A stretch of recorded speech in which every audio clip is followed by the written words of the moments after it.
Well, hello everyone, or by everyone I mean if there's anybody in there, just wanted to say hi. This is Sam and I's first time ever trying this whole YouTube live thing, so we don't know what we're doing, but we want to thank those of you that are actually taking the time to watch this, and we're really here just to answer any questions that anybody might have. How long have we lived here now? Go about 4.5 years. Yeah, that's right. We moved to Mexico in December of Oh, 21? yeah. Oh one. Was definitely wasn't oh one. In December of 21, and we've been here ever since. Really, really like it. We did get I got an opportunity a couple weeks ago to go check out Bike Week. Not one of your favorite things, huh? No, it's not my favorite. I don't mind it. Actually don't mind the noise and stuff like that. It gets really crowded down there, which a lot of people like, and that's fine. I did check it out a few years ago with you. Not the parade, not at night, just during the day, and it was still really crowded. It was really cool to see, but I felt like I saw most of it. It was good enough for me. I went down for the first time for Moto and checked out the parade and everything. It was a couple Saturdays ago. It was actually really cool. One of those Mazatlán experiences that I think if you're living here, you've got to check it out, kind of like Carnival. Right. We went to our second Carnival this year. What'd you think of this one? It was awesome. I mean, I know it's really crowded, but I don't know. It's a different feel. I like the floats. The floats were cool. Yeah. And we were up on a balcony at a friend's house. A friend of ours, Brenda, invited us over. So we were able to sit up on the balcony and look down on the floats. And just like kind of Mardi Gras in New Orleans, the way I'd recommend doing it. Yeah. It's a pretty nice way of going about that. For sure. So, Yeah. But they had some really cool floats this year, with like almost cranes going up and down and moving things around. That was really, really neat.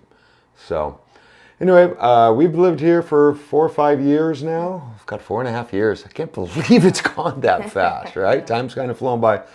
But it's funny because you got that like transition period, right? So for a while you say you go home, back to Phoenix, right? You're like, oh, we're going to go home. And now I think the last couple of times we visited Phoenix, we're like, okay, I'm ready to go back home. Like Mazatlán has now become home for us. Yeah. Other than seeing our kids. Well, of course, seeing the kids and all that stuff, which is, seeing the kids, seeing the family. That's really the reason we go back. It's the only reason we go back at this point. Yeah. But it was funny because we'd originally moved from Northern California to Phoenix. I want to say it took a decade before Phoenix felt like home. Yeah. Like for a long time, we'd say, we're going back home. We'd be talking about going back to California and all that stuff. But Mexico is, without a doubt, is home. Yes. So. Yeah. We like it here a little bit. So somebody's got a great idea, thinking that we should get a Ninja for next year. And bring that little Ninja motorcycle. We can bring it for Shimano Moto. Is that your brother's idea? I have no idea who this person might be. I kind of like that idea. I've for a while talked about getting a bike and... No. That's what I've been dealing with for 30 years. Just no. Wouldn't do it. I'm going to change my mind now. Why not? You've got more balance now. You're more athletic after all of this pickleball. Athletic, maybe not balanced. Way more athletic now. No. So, all right. Well, let us know in the comments if you think we should get a motorcycle, because I think it would make things a lot easier to get around. We'd go grocery shopping. Yeah, right. It's probably not the best excuse. Anyway, so that brings us to pickleball. Yes. You've kind of fallen in love with that a little bit, huh? Yeah, I'm a little obsessed with it. To the point where she had surgery on her hand just a couple weeks ago at this point. About a month. It's been about a month? Mm-hmm. Yeah, Scar's looking a lot better. Yeah. So, how often do you play? So last week, 5 or 6 days a week. I'll just say that. 5 or 6 days a week, yeah. You're not playing again until tomorrow, though. Right. I took 2 days off. You did? I know. Did you take 2 days off, or was there just nowhere to play? It was a forced 2 days off. Well, they canceled Saturdays because there's nobody here. Everyone's leaving still, which is normal this time of year. So. Yeah, everything's canceled. There's not a lot. Well, that's, I've been playing down at Saw Hope and some other places. Yeah, I shouldn't play there. You'd be fine. Yeah, so we have definitely, Sam never played sports, and And like Sean and Kaylee says, we should definitely get a bike as well. So Oh, good Lord. they're both saying we should definitely get a motorcycle. It'd be easier to go down to Saw Open play. We could just ride the bike down there. Kaylee said that? Yeah, she said definitely get a I don't motorcycle. believe it. Yeah, definitely get a motorcycle. I read it. It's in writing. So yeah. So but anyway, the Mazatlán, the pickleball scene here is actually really good. The courts aren't the greatest, but the people and the community and things like that are just really make it what it is. And the iguanas in the trees. Some people, we've got some good friends that hate playing there because, you know, they've gotten rained on and hailed on and all by the iguanas in the tree, so they won't play there. I just think it's a really, really unique setting and everything there. Yeah, it's really pretty. Yeah, and Shannon, thanks for saying I did a good job on the video. I appreciate that.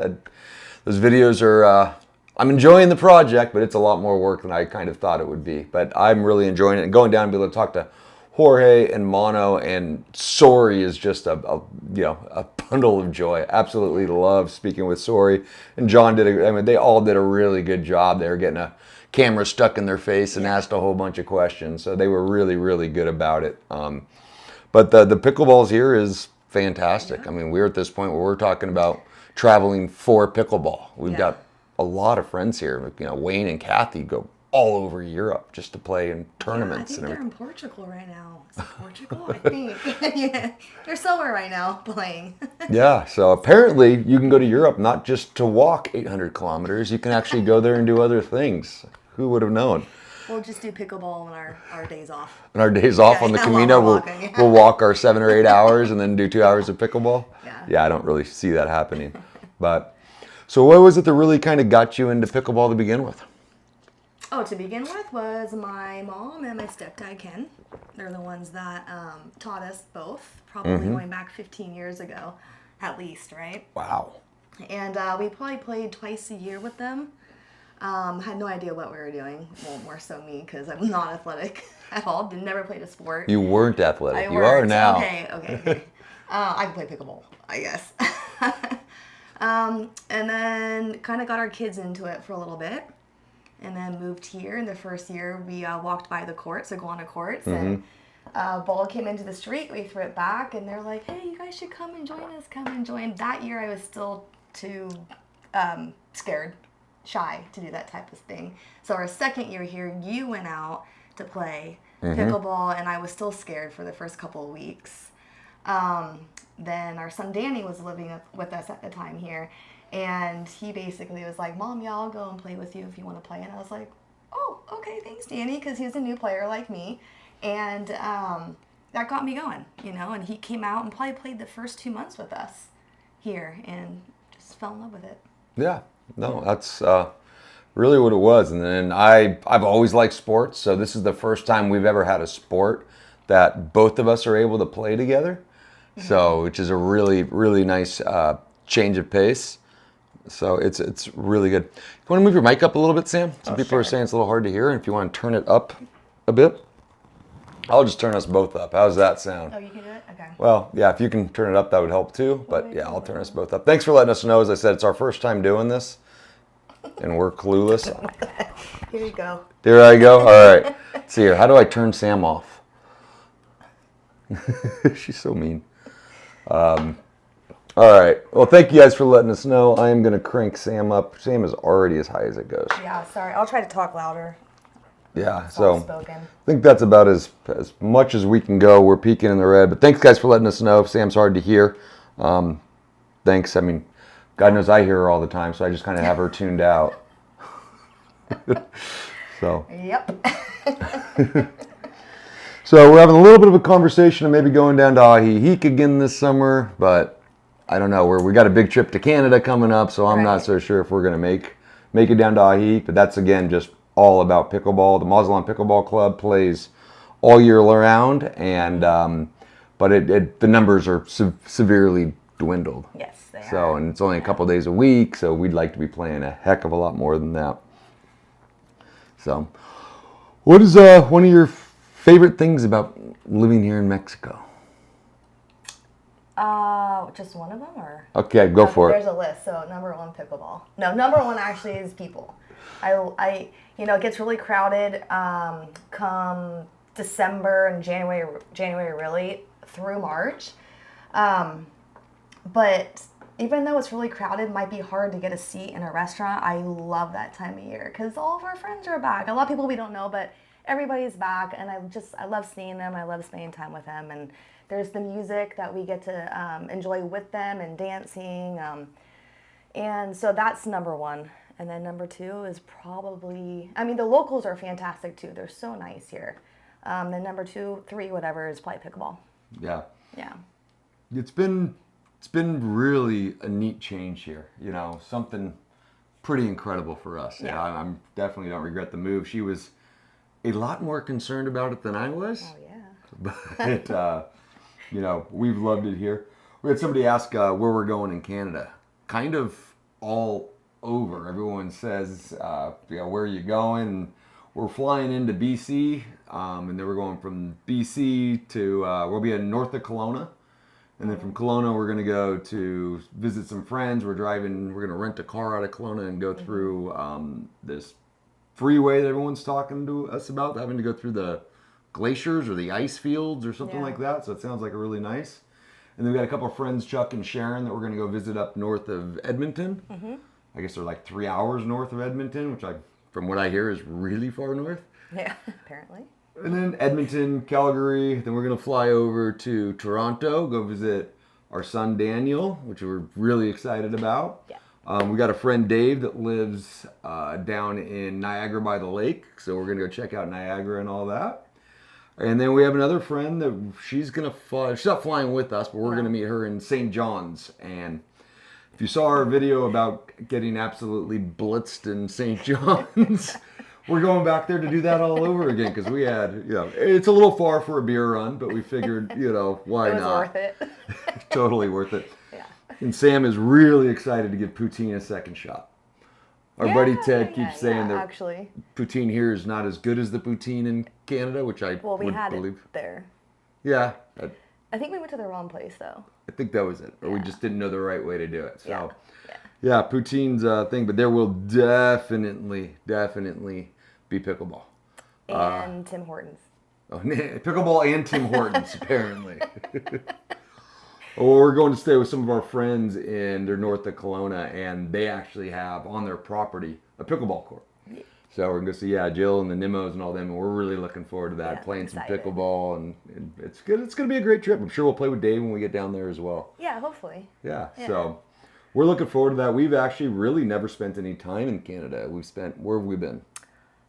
Victoria. Well, we went on, right? It was Victoria, right? Victoria.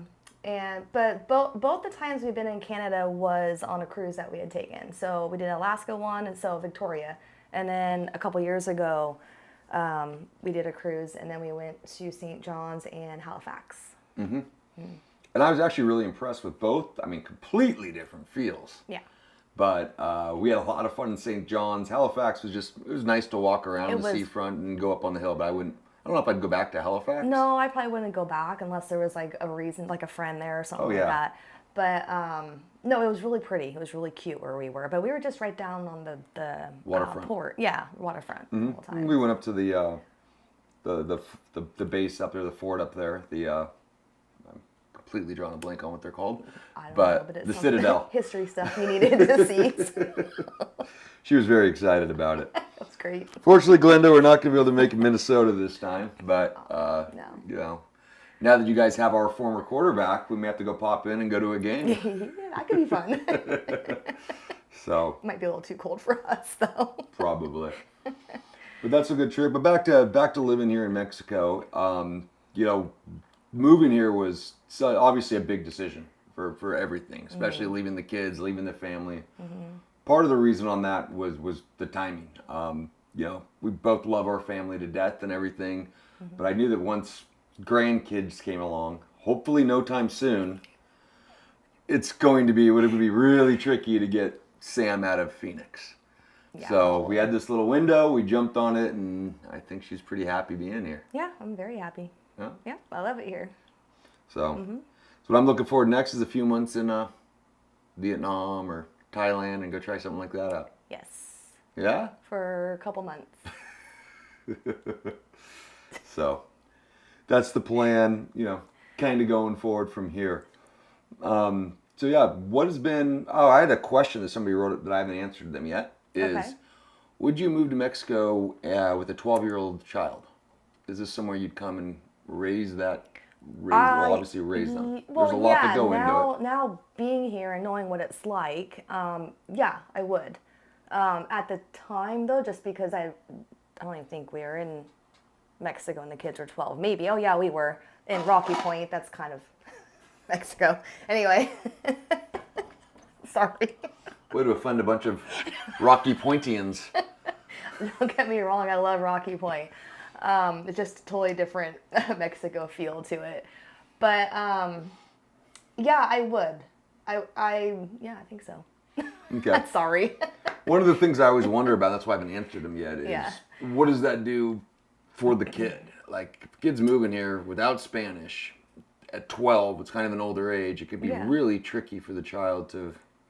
That's a tough age. It's tough. Anywhere. It is. Oh, obviously, yeah, absolutely. It's tough, but still young enough to pick up on so much with the language, Oh, they'd be fluent in 18 Yeah. months. So Yeah. for the kid, parents, not so much. I know. Yeah. That's probably been one of my biggest surprise about moving to Mexico is you don't just pick up the language. Like we thought, oh, you go there and you're immersed in it. Yeah, no. Unless you're really working at it. Yeah. I mean, we have a lot of friends that have been here for 10, 15 years and really can't say very much in Spanish. So, See. I'm married to one of them. It's true. So. I have Google Translate. I rely on that a lot if he's not with me. Yeah. I try, but I feel like the second you kind of start saying something smoothly in Spanish, and then they talk back to you so fast, and it's like, and you give them that look, you're like, what? You lost me. Way too fast. Más despacio. Yeah. So, yeah, that's been what's been one of your biggest surprises about here. Mine was picking up the language. I don't know, honestly. Okay. I think my biggest thing is the amount of Canadians that are here during the peak season or whatever you want to call it. I wasn't aware of that, and the expat community that surprised me a lot, and I'm happy about it. Trust me. Yeah. Yeah. No, it's a pretty cool community. It really is. The humidity. I knew it was going to be humid. Don't get me wrong. Growing up and not growing up, but spending most of our lives in Phoenix, it's so dry, and that took a while to get used to, but to me it's so much easier. The humidity is just, it's tough, but we still play pickleball during all that.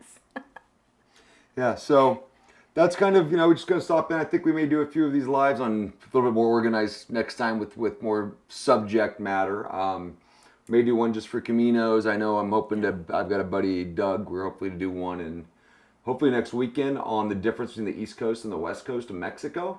He spent a lot of time in Cozumel and diving, and he likes to talk a lot about the pickleball on the East Coast and the different vibes, and I thought that'd kind of be neat to have a conversation about. So if you guys we're going to wrap up here pretty soon, but if you guys have any questions, please let us know, because we're happy to answer them. We thank you guys that did join us here. We really appreciate Sam and I trying to figure out this whole thing. One of my big regrets was when we first set off 5 years ago at this point, I was starting to do YouTube and we did 4 or 5 terrible videos. And not that they're great now, but terrible, So these are hopefully a little bit less terrible, but I regret for everything we've done in the last 4 years, 3 Caminos, and we documented the Caminos pretty well, but all the travels and stuff that we've been fortunate enough to do, I really regret looking back and not having 4 or 5 years of YouTube videos up and things like us to go back on, because probably once a year now we're going back and watching the Camino videos.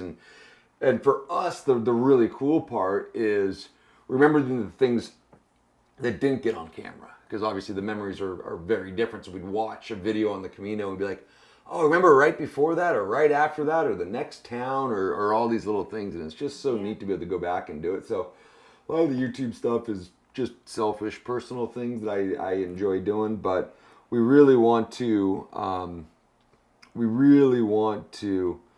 do more Caminos.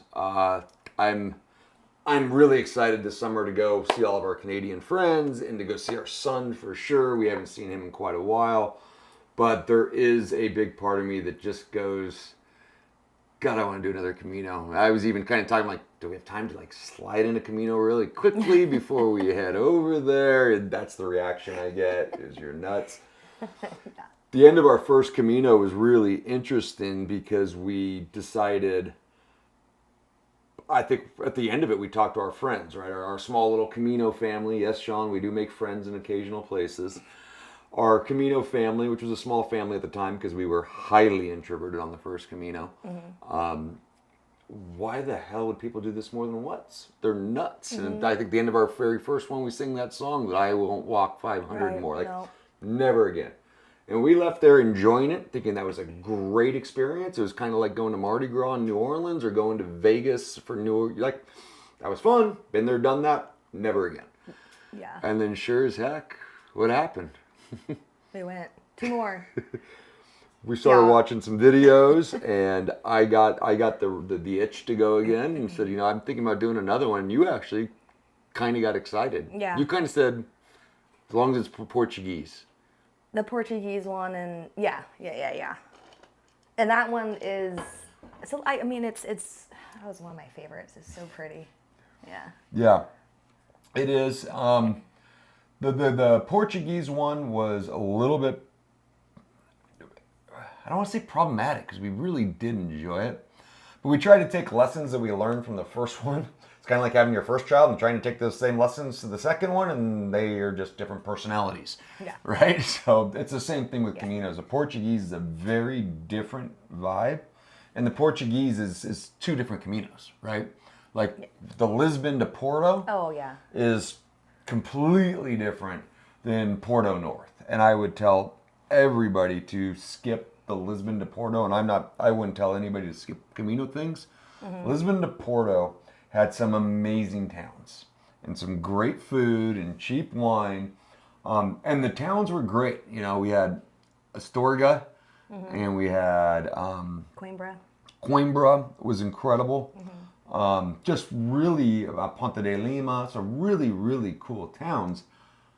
But I would have much preferred to just drive there and visit them. From Porto on, for sure. The Camino itself was great because we were walking through. Well, what made it not so good, in your opinion? The first half was the road walking. There was the majority of it was road walking, and it was sketchy roads. It wasn't like really busy cars, but like you're right on the street. There wasn't a shoulder to walk on most of the time, and that sucks because you get on a dirt trail and you're on it for like, I don't know, 500 yards maybe or whatever. I don't know. No. Anyway, 500 whatever it is, and then all of a sudden you're back on the street it seemed like forever, and that's how the first half was most of the time. Yeah, and it was. For us being introverted, it wasn't that big of a deal, but you'd go days without seeing another pilgrim. I mean, especially north of Lisbon. I mean, you go days and days without seeing anybody. And then when you see them, you might see 2 pilgrims. You actually, I take that back. We saw a lot of people going to Fatima. There were a lot of people going southbound, so they're going the opposite way, and we'd pass them. But part of the Camino is people, right? Like even introverts like us. The Camino is people, you know, and so we missed a portion of that. What'd you think north of Porto? Oh, that was awesome. It was beautiful. Yeah, I loved it. And then we met a lot of people. A lot of people, compared to the first half, but for a Camino, that was not a lot of people, but we met some really good friends on that second half, and it was pretty. There's still some road walking, but not nearly as much. Yeah, there was what was that section that you really liked? The spiritual. Something else. Spiritual. We would call it the Enchanted Forest because it was just beautiful walking through this area. The problem is that was by far the best day on that Camino. like not even And close. it was the last day, right? And it was the last day. It was the last day. We took it all the way in, and it was a beautiful, stunning day. And it was also nice because Tui and Valencia, it's like getting to Sarria, right? So once you get there, it's like Disneyland. there's just long lines and huge crowds and everything everywhere. So that was one of the things I didn't love. And then last year we did the Camino Norte into the Primitivo, and they were both incredible. I don't know else, they were hard. They were very hard. Absolutely the most beautiful, I would say, other than the enchanted forest part of the Portugal one. But the Primitivo, the Norte and the Primitivo were absolutely beautiful. By far the hardest. Yeah. Both of them. So Shannon's asking about October, November for Camino. They're planning one in October and November. I guess it really depends. I'd be curious to hear which one you're doing. Yeah. Because that's going to make a really, really big difference. For sure, yeah. Would you start as late as October? I would. You would, yeah. If we were doing like the Portuguese one, I think, it's pretty warm there. And then there's the one that you always wanted to do, and I hear that's really hot, so that would be a good one to do too during that time. Yeah. I don't remember which one that was. Via Plata. Yeah. So you go up through, I believe you go through Sevilla and Toledo and Salamanca. Yeah. And so, but that's a long one. I think it's 1,200K or something like that. But you can start anywhere in a Camino. Yeah. More or less. You definitely can. You can. Sean's thinking we should do it through Morocco. Been to Morocco. I don't see that happening anytime soon. No thanks, Sean. So there are Caminos in Turkey that I'm really interested in. But not right now. Well, definitely not right now. That's a good point. Not right now. And there's one in Japan that's called 88 Temples. And you go to the 88 Temples and they give you a scroll instead of a passport book, which sounds really, really neat. The Frances in October, she said, was fantastic. So was it? Okay. I bet it. Hopefully the crowds weren't as bad. I just didn't know if you're messing with snow. But I guess if you start in early October, you wouldn't to get over Napoleon's Pass. Right. Because we've always done it in August, September, or September into October, and it's crowded. Yeah. We were surprised how crowded the Norte and the Primitivo was this last one. Yeah, and I've seen videos of people this year on the Camino, and it looks incredibly crowded. Yeah, in April we always thought was kind of early, like still off season, I would say. Yeah, it just sure didn't seem that way. It was really... Yeah, more and more people are doing it. I see on Facebook all the time people are talking about, did you see the movie The Way? And everyone's like, yeah, that's what got me to do the Camino. Us too. But that's what a lot of people said. They watched that movie and they were like, yep, we're going to do this. Yeah, no, absolutely. I don't know much about the Francesnia. I can't say it. That's what I know about it. It looks incredible to me. I know you can start in a lot of different places. I've looked into that one a bit, and the Le Puy is really interesting to me too. Le Puy, kind of like the ground opens and you walk out from a church, and then you end up Saint Pierre de Port is like the halfway point for the Le Puy. So that's a long one. That's a monster, 1,600K, 1,400K. So for all the Americans on it, it's 800 to 1,000 miles, somewhere in there. That's what that's going to be. That's a long one. The Via Francigena, I've looked at that one too. That one starts a lot of times up in, I think, in Tuscany. They all end up in, the Via Francigena always ends up in Rome, just like the Caminos always end up in Compostela.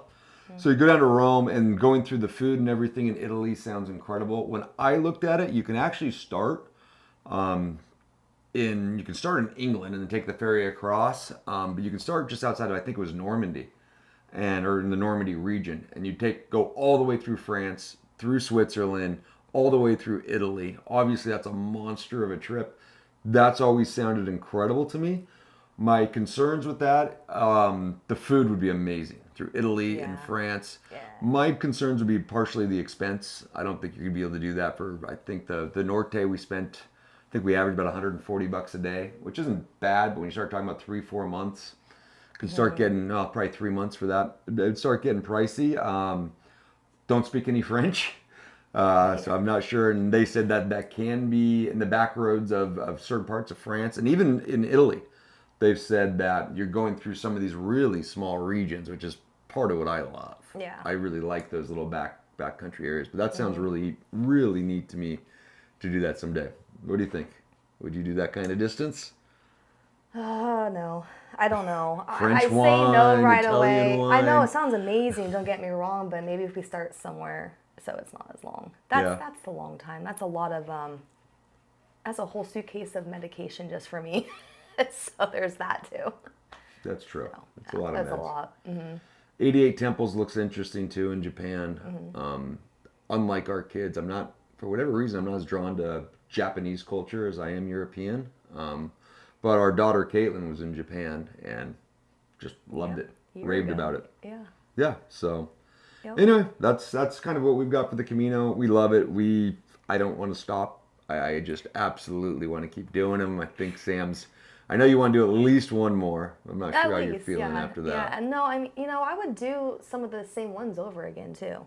Yeah. Yeah, Frances I would do again, but honestly, we had bed bugs twice on that one, so that one freaks me out a little bit. But we've talked to people who have done, like 13, tons of Caminos, and they've never seen one. So I think it was just bad luck for us. It was not very good luck. So we had bed bugs on the second to last day, or our last day on the Frances. Yeah. And then on the second day on the Portuguese. So we basically got bug beds against two days apart, even though it was almost a year apart from each other. Yeah. Well, I've got to say a really happy hello to our buddies Yoshi and Bruce. We haven't seen Yoshi and Bruce in too long. Yeah, I know. I know. We got to get over there to see you guys. It's so easy to fly into TJ and come over. Yeah. And I usually don't need much of an excuse to go to San Diego. Yeah. Oh, yeah. No, it's great. I love San Diego. Yep. Hope things are going well. I hope Yoshi's adjusted really well to the U.S. and things are going well there for him. It's San Diego. I mean, if you don't like San Diego, then I don't know what to tell you. It's one of the most amazing cities in the U.S. for sure. Yeah. Yeah. No, it's fantastic. Hope you guys are playing. Is Yoshi playing pickleball yet, or is he still just doing the gym all the time? Curious to know if you've got him into it at all. I think we've covered quite a selection of everything here. If you guys have any questions, let us know. No pickleball yet for Yoshi, huh? Not yet. Not yet. Yeah, it makes sense. We're actually going, Bruce, we're going to St. John's at the end of August, and we're going with Cynthia's going to be coming with us, or we're meeting Cynthia there. So that should be a lot of fun. That'll be fun. To go there. Yeah, we're looking forward to that part of the trip and everything. We're looking forward to that whole Canada trip. It's going to be, as much as I was complaining about not doing another Camino, I'm actually really excited for this Canada trip. I honestly just wish we could do both. But all of our friends keep asking if we're going to walk across Canada. That's not happening. So, anyway, Shannon, I hope you guys have a fantastic Camino in October and November. I actually really want to hear about it. I'm curious. I would love it. Which one? Do you guys know which one you guys are doing yet? Is that going to be the Norte doing the same thing, the Norte into the Primitivo, or Portuguese, or some other one? I'm curious to find out. Yeah, let us know. Sam, you got anything to wrap up with? She's been so nervous about this all day. So cute. No, I have nothing. Nothing. Right now, not. Maybe next time. The dates that we're going to see Danny is the 20. I can pull it up here. We don't have everything perfect yet, but we do have a pretty good outline. We'll be in Toronto. We're landing in. If everything goes the way we plan, we'll be in Toronto on the 20th, August 20th through the 20. Oh no, all the way through Barrie through the 25th, through the 26th, 25th. Okay. It's a 2-day flight. That's why you see the 26th on there. So 25th, 26th, somewhere in there at the end of August. And we'll be 2-day flight? Well, an overnight flight. Oh, but from where? What are you talking about? Oh no, I don't know. Because we're going to St. John's on the 27th. I don't know. I'm glad she follows me. If you watch the Camino videos, Sean will tell you all about following me around and where we end up. We do get lost. Yeah, sounds good, Shannon. Let us know where you are. I'd love to chat more. We're easy enough to get hold of through Facebook or YouTube or whatever. But I've got a passion for. I think I even have my Camino hat on. You do. I've got a passion for the Caminos. I absolutely love them. Yeah, that's great. But we want to thank everyone for coming out. Be a little bit more organized in the future, maybe. Everyone knows me, and organization don't go together very well. But thank you guys all. Really appreciate those of you that tuned. Oh, my brother's complaining because he had to walk up a tiny little hill in Spain, and I tried to kill him on the hill. But so it was a nubbin. It was Chandler's nubbin. So he complained. Okay, I gotta tell this story. Please. So we just got finished doing the Camino Frances, right? Our first one that we did, and so we had bed bugs twice, as you know. We did have some blisters. I think you had one. I had 3 the whole time. Whatever, not a big deal. And so Sean flew over and met us in Madrid, and so we did a little road trip with him, and he had to go up a couple hills, and he was complaining about how far he had to walk and how bad his feet hurt. I was gonna kill him. Anyway, that was my story. Yeah, Sam really didn't want to hear about Sean's feet hurting, and that was right after we finished Camino. So we'd been on the road for 32 days on that one, and that was the first Camino, right? And so we decided we were never going to do another Camino again. Then we had my brother complain about this little hill he had to go up. A little tiny baby hill. So, anyway, that was a fantastic trip. So as I was trying to say, next time up... Oh, God. So, he's comparing it to Everest now. Oh, you did that in all our videos. We'd go up a hill and be like, oh, it's like Everest. I'm like, yeah, no. So, that's another trip. Kilimanjaro. I would love to hike Kilimanjaro. Buddy Ted says it's fantastic. Could be a great one. Sounds like Sean would be very excited about joining us. Cool. Is there tent camping, or I won't do that? We won't talk about that. There's lots of wine at the top. I think that Sean should go on that one with or you. Monster and vodka. This is water, Chad. Nobody on here believes you that's water. Seriously, we want to thank everybody for being on here. We really appreciate it. It was chaotic, I understand, but we're kind of new to this whole thing. It's part of the adventure, right? Trying to figure out what this is. If we get people that are engaging and fun, then we'll keep doing it. It's kind of cool to be able to talk to people back home and stuff like that as well. So absolutely, we appreciate it. We'll have another YouTube video coming out this week. I'm gonna spend the rest of the day trying to write the script and everything for that. And tell me, write in the comments or somewhere, who thinks it'd be great to see an entire video with just Sam. I knew you were going to say that. I know you knew. No. I think a video just... Not going to happen. Sorry, guys. A day in the life of Samantha and Mazatlán. Samantha. No, stop it. Thumbs up, guys. Come on. Let's see them. Thumbs up. Anything. Video, Sam, all day long. Unscripted. Yeah, there we go. See, Kaylee wants that and us to get a motorcycle. Kaylee, come on. Come on. Yeah. All right, guys. See you, Bruce. See you guys. Bye. See you, everybody. Thank you all very much. Appreciate everyone, all of your friends. Love you guys. Yes. And we'll catch up with you guys soon. Thank you. Bye. Bye.